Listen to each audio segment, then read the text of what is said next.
ಇಲ್ಲ, ನನ್ನನ್ನು ನಾನು ಮೀರೋದೇ ಪ್ರಯೋಗ. ನಾವು ಯಾವಾಗಲೂ ಬರಿತಾ ಬರಿತಾ ಒಂದು ಘಟ್ಟಕ್ಕೆ ಬರ್ತೀವಿ ನಾವು. ಸೊ ಅದನ್ನು ಮೀರ್ತಾ ಹೋಗಬೇಕಾಗಿರುತ್ತೆ, ನಾನು ಇನ್ನೇನು ಹುಡುಕಬೇಕಾಗಿರುತ್ತೆ. ಆಮೇಲೆ ವಾಸ್ತವವನ್ನು ಹೇಳ್ತೇವೆ ಅನ್ನೋ ಕಾರಣಕ್ಕಾಗಿಯೇ ಹಸಿಯಾಗಿರಬೇಕಾಗಿಲ್ಲ. ಸಾಹಿತ್ಯನೂ ಅದೇ ಹಾಗೆ, ನೀವು ಸಾಂಕೇತಿಕವಾಗಿ ಹೇಳ್ಬೋದು, ರೂಪಕಾತ್ಮಕವಾಗಿ ಹೇಳ್ಬೋದು. ಆಮೇಲೆ ನಾನು ಯಾವುದೇ ವಸ್ತುವನ್ನು ತಗೊಂಡಾಗಲೂ ಸಮಕಾಲೀನತೆಯ ಜೊತೆಗೆ ಅದನ್ನು ಲಗತ್ತಿಸ್ತೀನಿ, ಅಲ್ಲಿ ಕನೆಕ್ಟ್ ಮಾಡ್ತೀನಿ, ಅದಕ್ಕೊಂದು ಸಂಪರ್ಕ ಕಲ್ಪಿಸ್ತೀನಿ. ಶಬರಿ ಬಗ್ಗೆ ಮಾತಾಡಿದ್ರಿ. ಶಬರಿ ಇದೆಯಲ್ಲ, ನಾನು ಹೇಳ್ತಿರೋ ಶಬರಿ ಈ ಕಾಲದ ಶಬರಿ, ಶ್ರೀರಾಮನ ಕಾಲದ ಶಬರಿ ಅಲ್ಲ.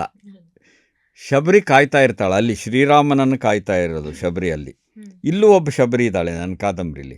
ಆಕೆ ಕಾಯ್ತಿದ್ದಾಳೆ ಯಾವುದಕ್ಕೆ? ಒಳ್ಳೆ ದಿನಗಳಿಗಾಗಿ, ಸಮಾನತೆಯ ದಿನಗಳಿಗಾಗಿ, ಮಹಿಳೆಯರ ಮೇಲೆ ದೌರ್ಜನ್ಯ ಇಲ್ಲದೆ ಇರುವಂಥ ದಿನಗಳಿಗಾಗಿ, ಬಡವರ ಮೇಲೆ ದಾಳಿ ಇಲ್ಲದೆ ಇರುವಂಥ ದಿನಗಳಿಗಾಗಿ ಕಾಯ್ತಾ ಇರೋ ಶಬರಿ ಈಕೆ.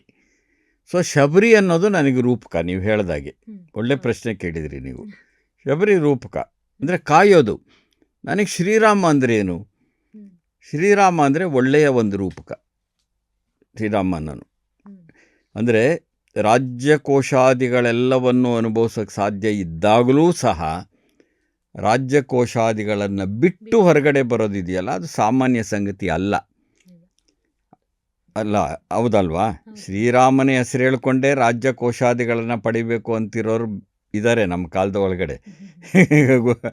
ಆದರೆ ಶ್ರೀರಾಮ ಹಾಗಲ್ಲ. ವಾಲ್ಮೀಕಿ ಸೃಷ್ಟಿ ಮಾಡಿದ ಶ್ರೀರಾಮ ಇದರಲ್ಲ, ಆ ಶ್ರೀರಾಮ ಯಾವತ್ತೂ ರಾಜ್ಯಕೋಶಾದಿಗಳ ಬಗೆಗೆ ವ್ಯಾಮೋಹವನ್ನು ಇಟ್ಕೊಳ್ಳೇ ಇಲ್ಲ. ಬರೀ ಪಿತೃವಾಕ್ಯ ಪರಿಪಾಲನೆ ಒಂದೇ ಅಲ್ಲ ಅಲ್ಲಿ.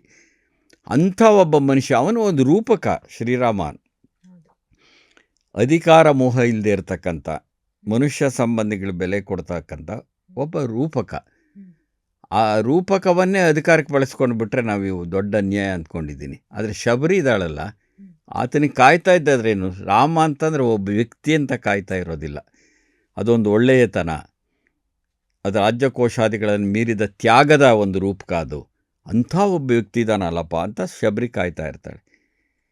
ಸೊ ಹಾಗೆ ನನ್ನ ಕಾದಂಬರಿಯ ಶಬರಿ, ಅವಳು ಆಕೆ ಬಡವರು, ಬುಡಕಟ್ಟಿನಿಂದ ಬಂದಂಥ ಒಬ್ಬ ವ್ಯಕ್ತಿ, ಅಂಥ ಒಳ್ಳೆಯ ದಿನಕ್ಕಾಗಿ ಕಾಯ್ತಾ ಇರೋವಂಥ ಶಬರಿ ಆಕೆ.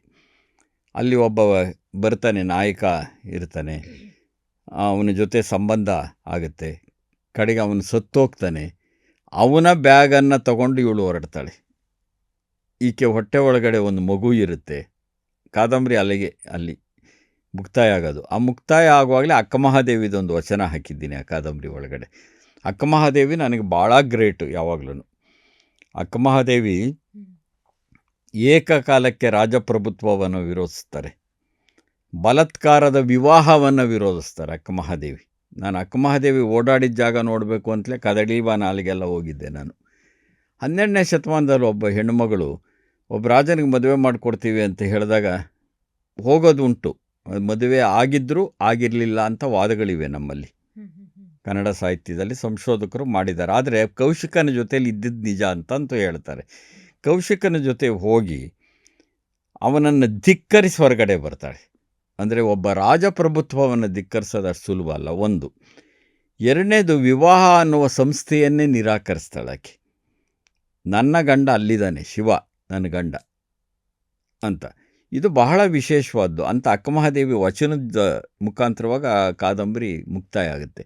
ಅಂದರೆ ಈಗ ಯಾವುದೇ ಒಂದು ಸಾಹಿತ್ಯ ನಾವು ಬರೆದಾಗಲೂ ನಾವು ಇವತ್ತಿನ ವಾಸ್ತವ ಇದೆಯಲ್ಲ, ಇವತ್ತಿನ ಸಾಮಾಜಿಕ ಆರ್ಥಿಕ ವಾಸ್ತವ ಇದೆಯಲ್ಲ, ಅದನ್ನು ಮರಿಬಾರದು, ಅದರ ಪ್ರಸ್ತುತತೆಯನ್ನು ಮರಿಬಾರದು ಅನ್ನೋದು ನನ್ನ ನಿಲುವು. ಹಾಗಾಗಿ ನಾನು ವಿಶ್ಲೇಷಣೆಗಳು ಮಾಡಿದಾಗಲೂ ರಾಮಾಯಣ ಇವತ್ತಿಗೆ ಎಷ್ಟು ಪ್ರಸ್ತುತ, ಮಹಾಭಾರತ ಎಷ್ಟು ಪ್ರಸ್ತುತ, ಈ ಥರನೇ ನಮ್ಮ ಬರಿತಾ ಬಂದಿದ್ದೀನಿ. ಸೊ ಆ ಪರಂಪರೆಯ ಪ್ರಜ್ಞೆ ಮತ್ತು ಸಮಕಾಲೀನ ಪ್ರಜ್ಞೆ ಒಟ್ಟಿಗೆ ಸೇರಬೇಕಾಗಿರುತ್ತೆ. ಆ ಕಾರಣಕ್ಕಾಗಿಯೇ ನಾನು ಕೊಡೋ ಹೆಸರುಗಳ ಸಹನ ಬೇರೆ ಥರ ಇರುತ್ತವೆ. ಈಗ ನಾನು ಶಾಂತಿ ಅನ್ನೋ ಸಿನಿಮಾದಲ್ಲಿ ಶಾಂತಿ ಅಂತ ನಾಯಕಿ ಹೆಸರು, ಏಕಪಾತ್ರ ಇದ್ದದ್ದು, ಅದು ಗಿನ್ನಸ್ ದಾಖಲೆ ಆಯಿತು. ಆದರೆ ಇನ್ನೊಂದು ಕ್ಯಾರೆಕ್ಟರ್ ಬರ್ತಿರುತ್ತೆ, ತೋರ್ಸಂಗಿಲ್ಲ ಅವನ್ನ, ಯಾಕೆಂದರೆ ಅವನ್ನ ಟೆರರಿಸ್ಟ್ ಅಂದ್ಕೊಂಡಿರ್ತಾರೆ. ಅವನ ಹೆಸರು ಸಮರ ಅಂತ. ಕಡೆಗೆ ಸಿನಿಮಾದ ಒಳಗಡೆ ಏನು ಸಾಂಕೇತಿಕವಾಗಿ ಹೇಳ್ತೀವಿ ಅಂದರೆ, ಒಂದು ಪಾರಿವಾಳ ಇರುತ್ತೆ, ಒಂದು ಕೈಯಲ್ಲಿ ಪಾರಿವಾಳ ಇರುತ್ತೆ, ಇನ್ನೊಂದು ಕೈಯಲ್ಲಿ ಪಿಸ್ತೂಲ್ ಇರುತ್ತೆ. ನೋಡಿ, ಒಂದು ಕೈಯಲ್ಲಿ ಪಾರಿವಾಳ, ಒಂದು ಕೈಯಲ್ಲಿ ಪಿಸ್ತೂಲು. ಒಂದು ಕಡೆ ಶಾಂತಿ ಇದೆ, ಇನ್ನೊಂದು ಕಡೆ ಆತ್ಮರಕ್ಷಣೆಗಾಗಿ ಪಿಸ್ತೂಲ್ ಇದೆ. ಅವೇ ಸಂಕೇತಗಳು. ಸಮರ ಮತ್ತು ಶಾಂತಿ ಒಂದಾಗೋದಿದೆಯಲ್ಲ, ಅದು ಬಹಳ ಮುಖ್ಯ ಅಂತ. ಇದು ಸಾಂಕೇತಿಕತೆ. ಸೊ ಹಾಗಾಗಿ ಸಾಂಕೇತಿಕತೆ ಮತ್ತು ರೂಪಕಾತ್ಮಕತೆ ಇವುಗಳನ್ನು ಬಳಸ್ಕೋತೀನಿ. ಕೆಲವು ಸರಿ ಹೆಸರೇ ಇರಲ್ಲ, ನೀವು ಹೇಳಿದ ಹಾಗೆ ಹೆಸರಿರೋದಿಲ್ಲ, ಆದರೆ ಅದೇನೋ ಒಂದು ಕ್ರಿಯೆ ಇರುತ್ತೆ ಅಂತ. ಇದು ನಾನು ಬಳಸ್ಕೊಂಡು ಬಂದಂಥ ನಿರೂಪಣಾ ತಂತ್ರ ಅದು.